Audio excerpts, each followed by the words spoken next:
하버드 대학의 총장을 지냈던 한 학자가 이렇게 말했습니다. 현대인들은 네 가지의 욕구를 찾고 있다. 그 하나가 뭐냐면 믿을 수 있는 신조다. 불변하는 진리죠. 또 하나는 따를 수 있는 지도자, 흔들 수 있는 깃발, 승리의 깃발입니다.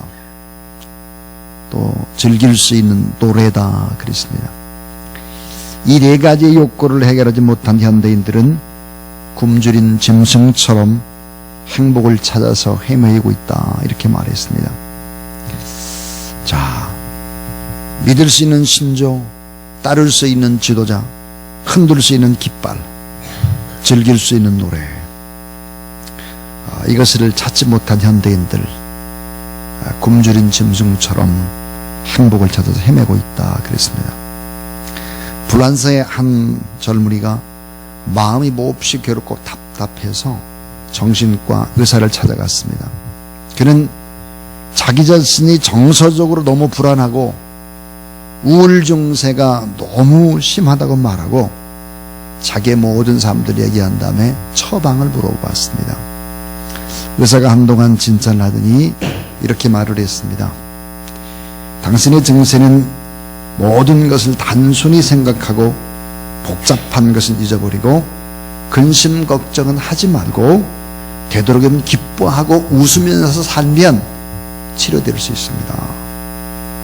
그러면서 이렇게 권면을 했습니다. 이 도시의 유명한 희극 배우가 와가지고 쇼를 하게 되는데 꼭 관람을 해보십시오. 그 배우는 표정 또 행동 하나하나가 웃음덩어리입니다. 거기에 참여하는 사람들은 치유와 회복을 경험합니다. 꼭 참여해보세요. 자, 의사의 진찰을 마치고 병실을 나서는 이 젊은이는 고개를 떨구고 힘없이 신음을 토하듯이 이렇게 말을 했습니다. 그렇지만 그 희극배우 그 사람이 난데, 웃음덩어리인 희극배우가 바로 난데 난 어떻게 살아야 하는가, 이렇게 중얼거렸다고 합니다. 우리는 웃어 넘길 수 없는 이 희극배우 이야기 속에서 행복을 찾아 헤매는 현대인들의 모습, 오늘 우리의 자화상을 발견할 수 있습니다. 도대체 행복은 어디에 있을까? 참 행복이란 무엇일까? 행복을 얻기 위해서 우리는 무엇을 어떻게 해야 할까 하는 것입니다. 자, 여러분, 한국의 전통적인 이 기복의 문화는 행복의 개념을 오복이다 그랬습니다. 오복. 5가지 복. 하나가 오래오래 사는 장수. 그 다음에 보니까 부자가 되는 거예요. 또 3번째는 출세해서 명예와 권력을 얻는 것입니다. 그럼 4번째는 다산이에요. 특별히 자녀를 많이 두는 것인데 아들이 많은 거였어요. 또한 고종명이라고 그래가지고 죽을 때 자녀들이 다 지켜보는 가운데 죽는 거다. 이게 오복이다 그랬습니다. 그런데 여러분, 이 오복은 전부 다 내적인 복이 아니라 외적인 복입니다. 그런데 성경은 계속해서 우리에게 강조하는 복, 이 산상수훈의 8복은 사실은 외적인 조건에서 행복이 얻는 것이 아니고 이것은 참 행복은 내적인 것이고 그것은 영적인 것이다. 또 참 행복은 삶의 태도를 바꾸는 데서 오는 것이고 그것은 우리의 마음의 성품의 변화에서 오는 복이 진정한 행복이고 그것이 참 복이다, 이렇게 얘기를 하고 있습니다. 자, 여러분, 우리가 참 복된 삶을 살기를 원하고 참 제자로서 바른 삶을 살고 싶고 단순한 행복이 아니라 영원한 행복, 참 행복을 원한다면 주님이 주신 말씀 8복의 귀를 기울여야 합니다. 여러분, 이 8복은 마치 음악의 8음계가 도레미파솔라시도, 이 8음계가 신기한 조화를 이루어서 행복의 멜로디를 연주하듯이 이 8복은 또 사나이들이 축복의 산 정상으로 등정하기 위해서 산을 오르면서 한 단계 한 단계 8개의 베이스 캠프와 같은 것입니다. 자, 오늘은 4번째의 복인 의에 줄고 목마른 자의 복에 관한 얘기를 하려고 합니다. 조금 어려운 설교입니다. 그런데 이 설교를 잘 들어보면 이 설교 안에 참 귀한 진리가 담겨져 있다는 것을 알게 됩니다. 자, 의에 줄이고 목마른 자의 복 그랬습니다. 그렇다면 첫 번째, 의의 종류입니다. 의. 자, 옳을 의입니다. 올바른 것이죠. 여러분, 이 의에는요, 종류가 있습니다. 의에는 세 가지의 종류가 있는데, 자, 여러분, 메모하시면서 생각을 해 보십시오. 자, 첫 번째는 법적인 의가 있습니다. 법적인 의. 법에 저촉되지 않으면 그 사람은 법적으로 의인인 것이죠. 세상엔 여러 종류의 법이 있습니다. 국가에는 헌법이 있고, 학교에는 학칙이 있고, 회사에는 사칙이 있죠. 길을 가는 데는 교통법이 있고, 세금을 내는 데는 세법이 있습니다. 그리고는 집을 재는 건축법이 있고, 나라와 나라가 내는 국제법이 있습니다. 그러니까 이 법을 잘 지키면 과연 의인일까 하는 것입니다. 그렇지 않습니다. 법을 잘 지키면 의인이라고 생각하면 곤란합니다. 자, 법조문에 얽매이다 보면 형식적인 의인이 되기가 쉽죠. 위선자가 되기 쉽습니다. 삶을 가식적, 형식적으로 살아가는 것입니다. 법이 많을수록, 법장을 촘촘히 세워놓을수록 사람들 의식적으로, 가식적으로 행동하게 만드는 경우가 많죠. 사람들은 교묘히 법망을 피해서 범죄하면서 살아가는 것입니다. 의인처럼 떳떳하게 살아가는 사람 중에 실상은 법적인 죄인들이 너무 많죠. 그러나 발각되지 않을 뿐이지 속은 다 썩어 있는 것입니다. 자, 여러분, 이것을 우리는 어디서 발견할 수 있을까? 성경의 바리새인과 서기관과 사두개인을 통해서 우리는 알 수 있습니다. 율법의 법조문을 철저히 외우는 사람들이죠. 그들은 지키려고 애를 썼습니다. 예수님은 그들을 가리켜서 의식적인 삶, 그들을 가리켜서 이 독사의 자식들아, 휘칠한 무덤 같은 놈들아, 그들의 가식적인 삶, 위선적인 삶, 가슴이 없는, 눈물이 없는 냉랭한 삶, 이런 삶을 지적했습니다. 자, 예수님께서 의를 사모하기를 줄이고 목마름 같자라는 것은 그 형식의 얽매이라는 말이 아닙니다. 법적인 의가 있다는 거예요. 법적인 의. 내가 무슨 죄를 졌느냐? 죄는 안 지을 수 있어요. 그런데 죄인입니다. 두 번째, 양심의 의가 있습니다. 법적인 의가 있느냐? 그건 양심의 의가 있는 거예요. 1985년도입니다. 제가 성남의 빈민촌에 달라라 델라라에서 아이들을 가르치고 있을 때예요. 아이들이 500명, 600명으로 막 늘어났습니다. 그러니까 교실이 없는 거예요. 천막을 치는 것입니다. 땅이 없으니까 막 음지 비탈을 이렇게 깎아내려가지고 천막을 치는 거예요. 그리고 아이들을 가르쳤는데, 저는 중학교 3학년 담임이었습니다. 중3 담임이었는데 제가 공부를 열심히 가르쳤죠.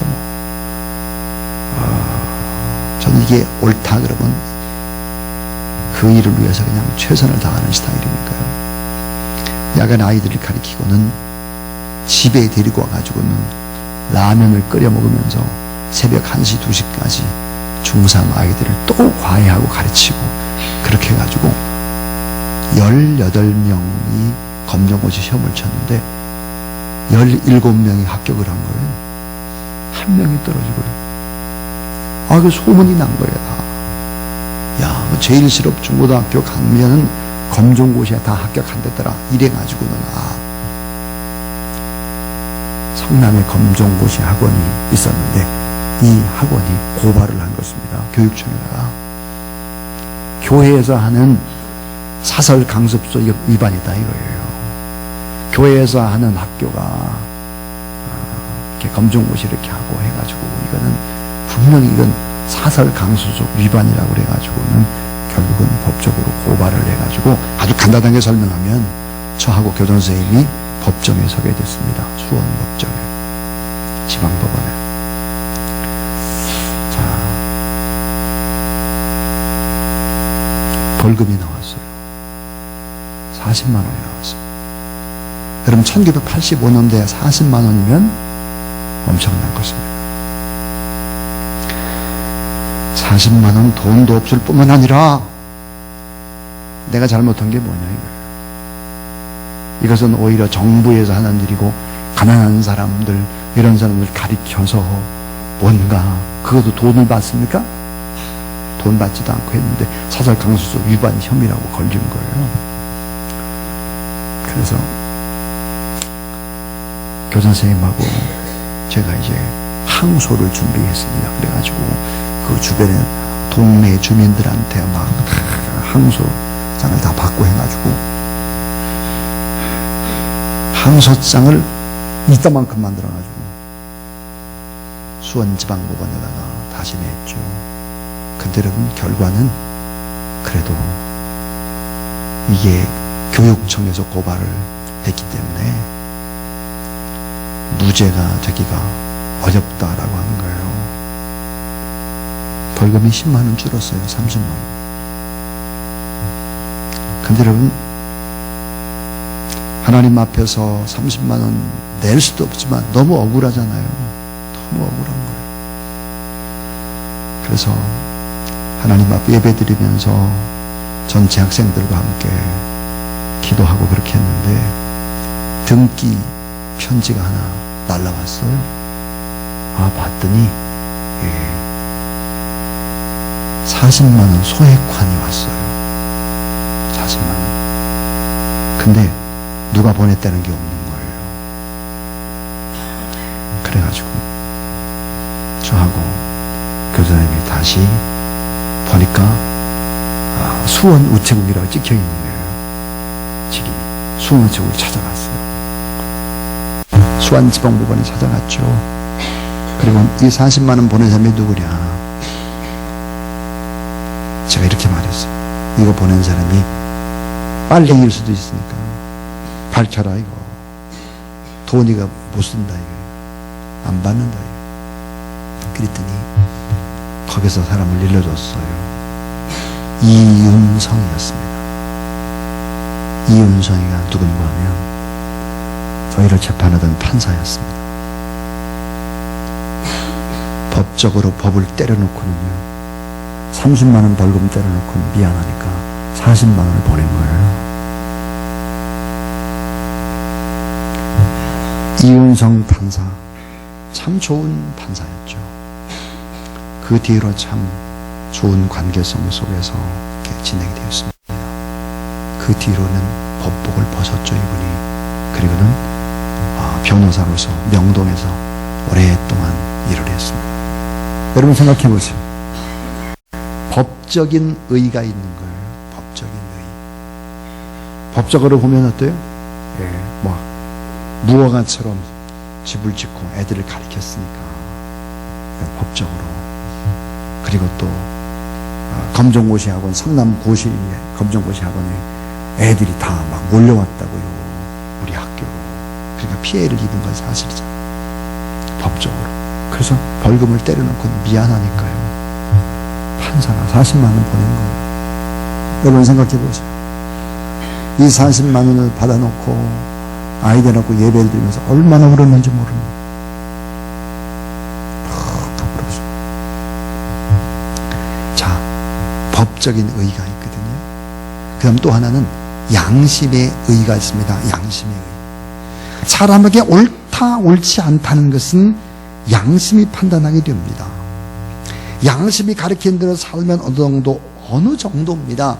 옳은 생활을 할 수 있습니다. 사람은 원래 하나님의 형상대로 지음을 받았기 때문에 옳은 것을 추구하도록 살도록 되어 있어요. 그래서 여러분 아주 악하기로 유명한 네로 황제 사형을 처음 허락할 때 네로 황제는 너무 마음이 괴로워서 이렇게 말했다고요. 차라리 내가 글을 안 배웠더라면 참 좋았을 텐데 나는 좀 황제가 안 됐으면 좋았을 텐데 이렇게 후회했다는 거예요. 독재자 히틀러 때때로 혼자 있을 때는 정치에서 물러나 고향에 돌아가가지고 내가 좋아하는 그림이나 그리고 음악이나 듣고 살았으면 참 좋았을 텐데 이렇게 늘 후회했다고 그래요. 인간의 여러분 본래 양심은 원래는 선한 것입니다. 그러나 죄로 인해서 양심이 불완전하죠. 양심은 어때요? 다 달라요. 양심의 선은 믿을 만한 게 전혀 못 됩니다. 예를 들어서 양심은 종교에 따라 표준의 기준이 다른 것입니다. 일부 다처주의를 신봉하는 회교도 이슬람들 보세요. 아내를 여러 명 거느려도 양심의 가책이 전혀 없는 것입니다. 그래서 요즘 뭐야? IS에 넘어가는 이유가 뭡니까? IS에 젊은이 넘어가는 이유가 돈이에요. 오일 모일 가지고 돈이에요. 일부 다쳐요.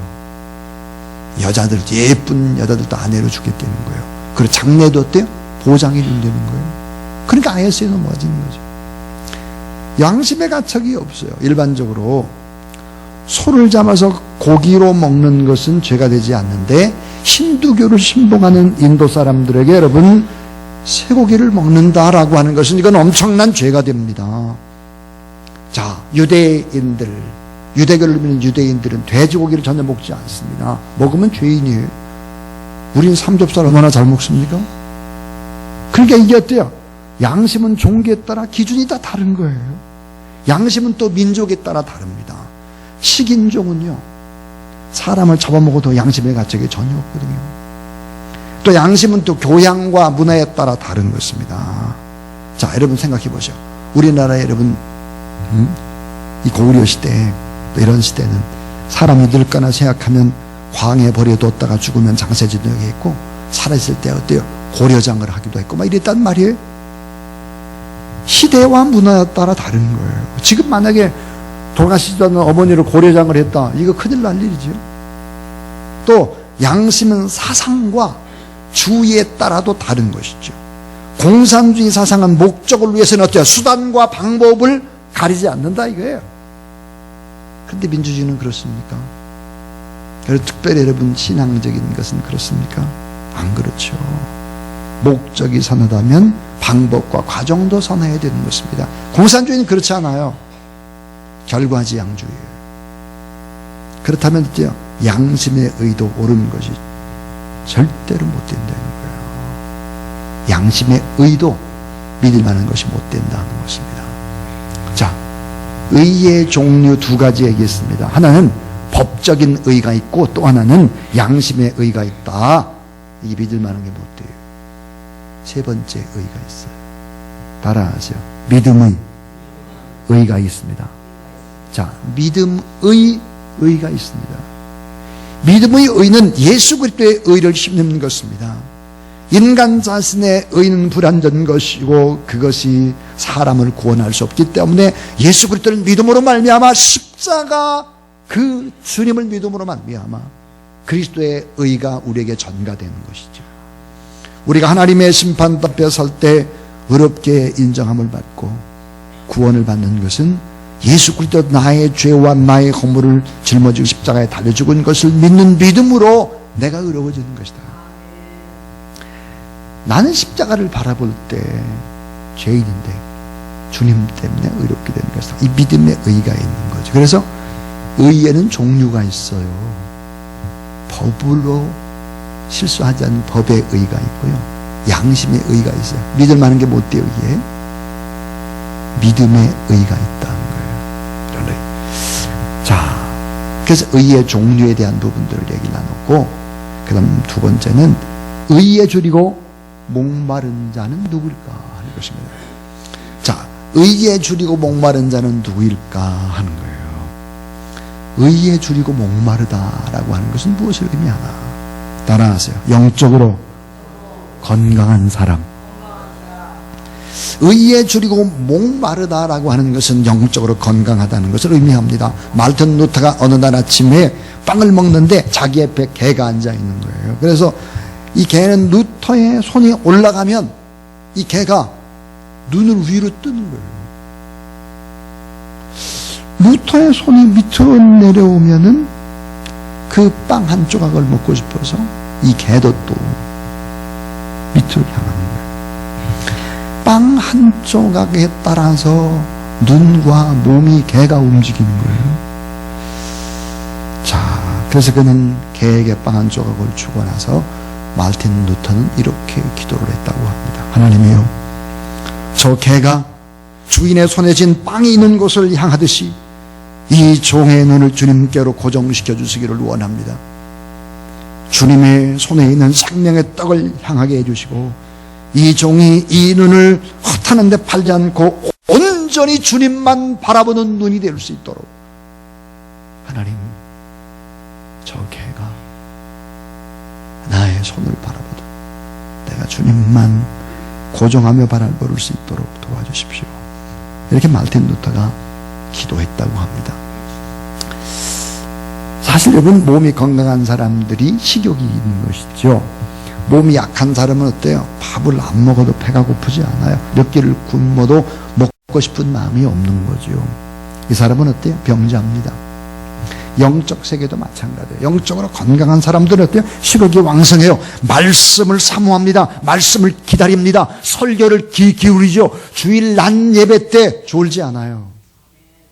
주여 예배, 새벽기도, 금요철야 어떤 말씀이 떨어질지 그 말씀이 좋아서 말씀을 기록도 하고 그 말씀을 붙잡고 기도도 하고 외우기도 하고 막 이렇게 하는 것이죠. 이것이 뭐야? 건강한 거예요. 다윗은 이렇게 말씀했어요. 주의 말씀의 맛이 어찌 그리 단지요, 내 입술에 꿀보다 더하나이다. 많은 금보다 더 사모할 것이며 송이꿀보다 더 달도다. 시편 119편 131절에 내가 주의 계명을 사모함으로 입을 열고, 따라하세요. 입을 열고 헐떡였나이다. 여러분, 의에 줄이고 목마른 자 누구일까? 영적으로 건강해서 하나님의 말씀을 먹고 싶어서 견디지 못하는 거예요. 이게 뭐예요? 의에 줄이고 목마른 자다 하는 것입니다.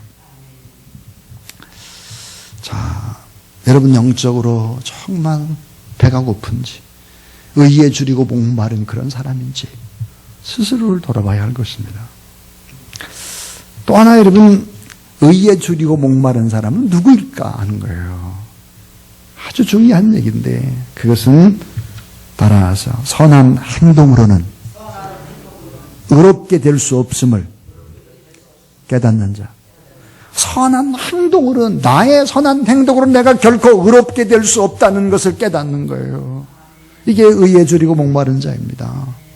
자, 말틴 루터는 일평생을 통해서 참 의롭게 살아보려고 많은 애를 썼습니다. 무진장으로 수도원에 들어가기도 했고 신부가 돼서 고행을 하기도 하고 금식도 하고 노동도 수없이 했습니다. 책을 읽고 명상하고 가진 노력을 다 해봐도 마음속에는 죄만이 가득하고 의롭지 못한 자신의 한계를 느끼게 됐습니다. 그러던 중에 말틴 루터가 결심을 합니다. 내가 로마를 가야 되겠다. 로마를 가서 순례를 해야 되겠다. 로마에 가면 계단 성당이 있었습니다. 이 계단 성당의 계단이 28개 계단인데 이게 빌라도의 계단이었습니다. 이 빌라도의 그 계단의 돌을 떼다가 로마에 가가지고 계단 성당을 만드는 거예요. 그래가지고 사람들이 이 빌라도의 계단 28계단을 이제 성당에 들어가려면 28계단을 무릎으로 이렇게 기어서 올라갔어요. 자, 말틴 루터는 우리 주님께서 빌라도 앞에서 고난받기 위해서 그 계단을 하나씩 올라갔듯이 나도 주님께서 가신 그 길을 따라가리라 이렇게 생각을 하고 무릎으로 계단을 올라가는 것입니다. 자, 달 밝은 밤에 고민하는 루터가 무릎으로 기면서 주님의 고난이 나의 고난입니다 그러면서 28개 이 돌단을 무릎으로 기어 올라갔어요. 한 계단 한 계단 올라가서 28계단 다 올라가면 내가 의롭게 됐다. 내가 네 죄를 사했다. 이렇게 의의가 확신이 오겠지. 이렇게 생각을 하고 올라갔습니다. 28계단 마지막까지 다 올라가도 무릎은 깨어져 피가 철철 흐르고 달은 휘황창 밝은데 그 마음속에 도사리고 있는 것이 있었습니다. 그것은 인간의 고행과 인간의 수양으로는 죄에서 벗어날 길이 없구나. 인간은 죄인이구나. 의로운 구석이 전혀 없구나. 의롭게 될 수가 없구나. 그러다가 로마서 1장 17절을 보면서 그의 세계에 눈이 열리게 되는 것입니다.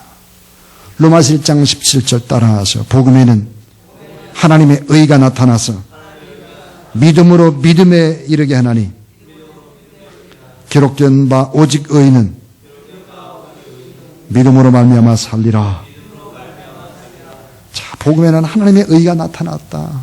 믿음으로 사는 사람에게 하나님의 의가 전가되는 것이다. 이게 바로 어때요? 1517년에 종교개혁을 마르틴 루터가 일으키는 계기가 된 말씀이 바로 로마서 1장 17절 말씀이었습니다. 저도 로마에 갔죠. 그리고 나도 한번 28계단 이걸 한번 무릎으로 올라가야 되겠다 하고 저도 무릎으로 기어 올라가 봤습니다.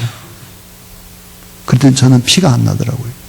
왜냐면 사람들이 하도 기어 올라가가지고 유리같이 미끌미끌한 거예요. 거기가 달아가지고. 그런데 올라가다가 내려오고 올라가다가 내려오고 그랬어요.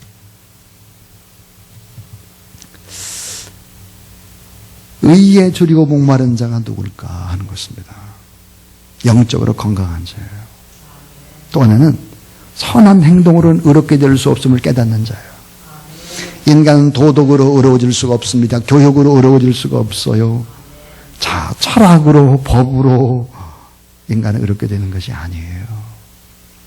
인간이 율법으로 의를 얻으려고 하면 할수록 더 무능함과 공허함과 죄책과 절망 속에 허덕거리게 될 것입니다. 그래서 로마서 7장 19절에서 사도 바울이 이렇게 말해요.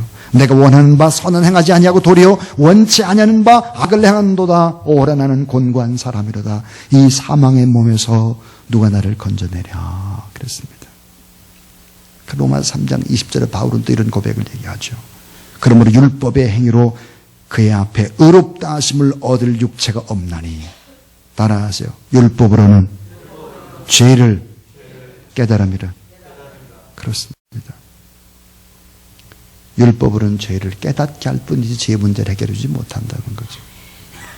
그래서 여러분 의에 줄이고 목마른 자는 누구일까?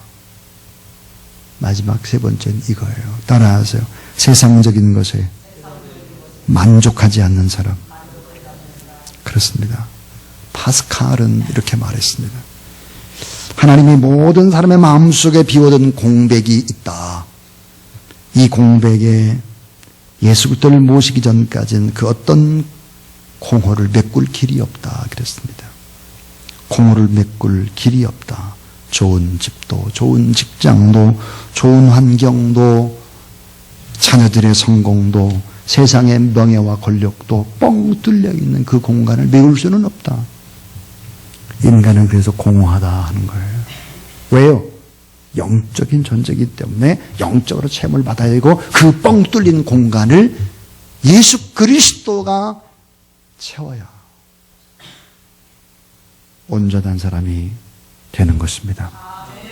이 물을 먹는 자마다 다시 목마르려니와 내가 주는 물을 먹는 자는 영원히 목마르지 아니하리라. 세상적인 거 많이 먹어도 공허한 거예요. 물질에 줄이고 목마른 자는 복이 없나니 근심과 걱정이 배부를 것이요 명예에 줄이고 목마른 자는 복이 없나니 결국 허무할 것이요 정욕에 줄이고 목마른 자는 복이 없나니 타락하여질 것이요. 그렇습니다. 자, 여러분 의에 줄이고 목마른 자는 누구였느냐? 영적으로 건강한 자다. 자신의 행동이 의롭게 될 수 없다는 것을 아는 자다. 세상적인 것에 만족하지 않는 자다 하는 것입니다. 그렇다면 이 마지막 결론은 어떻게 하면 의에 줄이고 목마른 삶을 살 수 있을까 하는 것입니다. 여러분 다 의에 줄이고 목마른 삶을 살아가는 귀한 여러분 되길 바랍니다. 어떻게 하면 의에 줄이고 목마른 삶을 살 수 있을까? 어떻게 하면? 이렇게 하면 됩니다. 주님의 은혜를 갈망하면 됩니다. 내가 의롭지 못하고 내가 모순되고 내가 부족하고 내가 죄인인 것을 깨달았는데 여기서 멈추면 안 되고 주님의 은혜를 더 많이 사모하고 성령의 능력을 달라고 간절히 기도하고 충만함으로 체험받는 그런 귀한 여러분 될 수 있기를 바랍니다. 하나님이여 사슴이 쉬는 벌을 찾기에 갈급함같이 내 영혼이 주를 찾기에 갈급하나이다. 내 영혼이 생존하신 하나님을 갈망하나이다. 시편 40편 1절 2절입니다. 여러분, 다윗이 그렇게 실수하고 범죄하고 넘어졌지만 하나님의 은혜를 사모했다. 성 프란시스가 이렇게 말했습니다. 그립고 사랑스러운 나의 하나님이요, 내천감상이라는 유명한 일본의 목회자의 신학자죠. 이렇게 말했어요. 그대가 모든 사람을 사랑하고 싶거든 한 사람을 사랑해라. 그대가 모든 사람을 사랑하고 싶거든 한 사람을 사랑해라. 그 한 사람은 예수 그리스도다. 예수 그리스도를 사랑하면 모든 사람을 사랑할 수 있다 그랬습니다. 여러분, 예수님 한 분만으로 만족하고 그 한 분이 가슴으로 채워지기를 갈망하는 그런 여러분 될 수 있기를 주의 이름으로 축원합니다. 저는 늘 이런 고백을 합니다. 주님, 제가 주님을 사랑합니다. 더 간절히 오늘보단 내일, 내일보단 모레도 주님을 사랑하다가 주님의 곁으로 돌아가고, 제가 가장 주님을 사랑한 그때 주님이 저를 부르시면 주님의 곁으로 돌아가 주와 함께 동고동락하는 것이 저의 꿈입니다. 주님을 사랑합니다. 자, 어떻게 하면 의에 줄이고 목마른 삶을 살 수 있을까? 주님의 은혜를 갈망하라 하는 것입니다. 또 하나는 영적으로 유익하지 않는 것은 거절하는 결단을 가져야 한다는 것입니다. 영적으로 유익하지 않은 것은 잘라내는, 거절하는 용기가 우리에게는 필요한 것입니다. 하나님 앞에서 정직하고 단순하고 솔직해야 되죠. 사람들 앞에서 위선과 가식으로 되었던 모든 것들을 끊어버리고 겸손히 주님을 의지하고 주님을 사랑하고 주님의 의를 이룬다는 것은 세상의 것을 포기하고 거절하고 단절하는 것을 의미하는 것이죠. 용기와 결단이 요구되는 것입니다. 희생이 요구되는 것이죠. 김동길 교수님 어머님, 이 평양에 사시면서 하루는 들에 가서 일을 하시고 몹시 피곤해서 시장에 가지고는 냉면 한 그릇을, 너무 배고프니까 빨리 냉면 한 그릇을 잡수시는데 너무 배가 고파가지고 기도를 안 하고 잡수셨다고 그래요. 책을 제가 읽은 거예요. 그랬더니 냉면을 막 먹는 도중에 자기가 기도를 하는 것이 생각이 났어요. 이렇게 말했다고요. 이 미친 것이 죽으려고 환장을 했구나. 시장하다고 기도를 잃어버렸구만요. 어떻게 결단했느냐. 그 해에 냉면을 한 그릇도 안 먹었대요.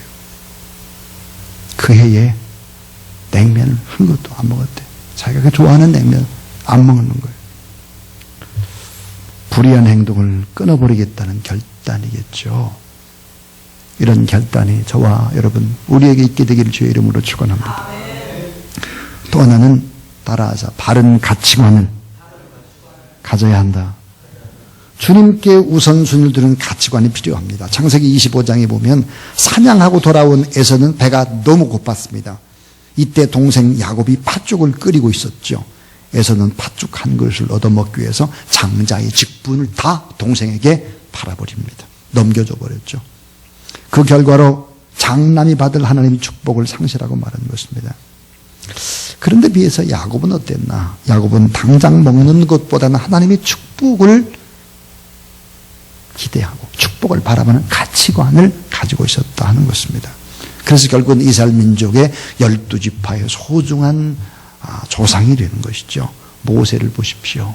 성경을 보니까 애굽의 향락보다 비록 고통스럽고 험한 길을 간다고 하는 그 하나님의 길을 선택합니다. 결국 이런 가치관의 변화가 이스라엘 민족을 이끌어가는 그런 위대한 지도자가 된 것이죠.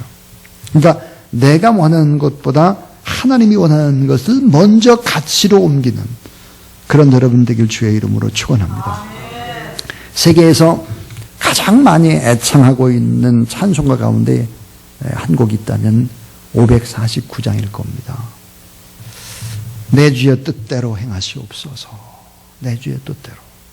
18세기 독일에 30년 전쟁이 일어났을 때 흑사병으로 그때 당시 독일 인구가 1600만이었습니다. 그런데 다 죽고 600만 정도가 나왔습니다. 그러니까 1000만이 죽은 거예요. 자, 목사님이 부인과 함께 환자를 신방하고 기가를 해보니까 교회 주택에 불이 난 거예요. 다 타버렸죠. 이렇게 보니까 자기 아들과 딸이 죽은 것입니다. 불에 타 죽었어요. 슈몰크 목사님은 시리에 빠진 채 숫덩이같이 타버린 아이들의 시신을 껴안고 울면서 입에서 조용한 기도시를 노래하기 시작했습니다. 그것이 바로 내 주여 뜻대로 행하시옵소서. 온 몸과 영혼을 다 주께 드리니 이 세상 고락간 주 인도하시고 날 주관하셔서 뜻대로 하소서라는 찬송시였습니다. 하나님의 뜻을 먼저 생각하는, 하나님의 그 가치를 먼저 생각하는 이런 사람이 의에 줄이고 목마른 자인 것입니다. 여러분, 의에 줄이고 목마른 자의 축복이 무엇일까요? 그것은 바로 따라서 영적으로 배부름을 얻습니다. 자, 의에 줄이고 목마른 자는 복이 있나니 저희가 배부를 것이며, 그래서 영적으로 배부를 것이다. 또 하나는 물질적으로 부유함을 얻게 될 것이다 하는 것입니다. 영적으로만 부유한 것이 아니에요. 물질적으로도 부유할 수 있다. 의에 줄이고 목마른 자. 왜? 너희는 먼저 그의 나라와 그의 의를 구하라. 의를 먼저 생각하면 이 모든 걸 너에게 더하시리라 그랬습니다. 자, 너희 성도라 여호와를 경외하라. 저를 경외하는 자에겐 부족함이 없도다. 젊은 사자는 궁핍하여 줄일지라도 여호와를 찾는 자는 모든 좋은 것에 부족함이 없으리로다. 의에 줄이고 목마르면서 주님을 찾아보라. 물질적으로도 부유할 수 있다 하는 것입니다. 또 하나는 따라서 아름다운 인격으로 변화를 받습니다. 그렇습니다. 점점점 성화되어져 가는 것이죠. 자, 자기 자신에 대해서는 가난한 심령이 되고, 죄에 대해서는 애통하는 심령이 되고, 타인에 대해서는 온유한 자가 되고, 하나님께 대해서는 의에 줄이고 목마른 심령이 되어보라. 이것이 귀한 축복이다 하는 것입니다.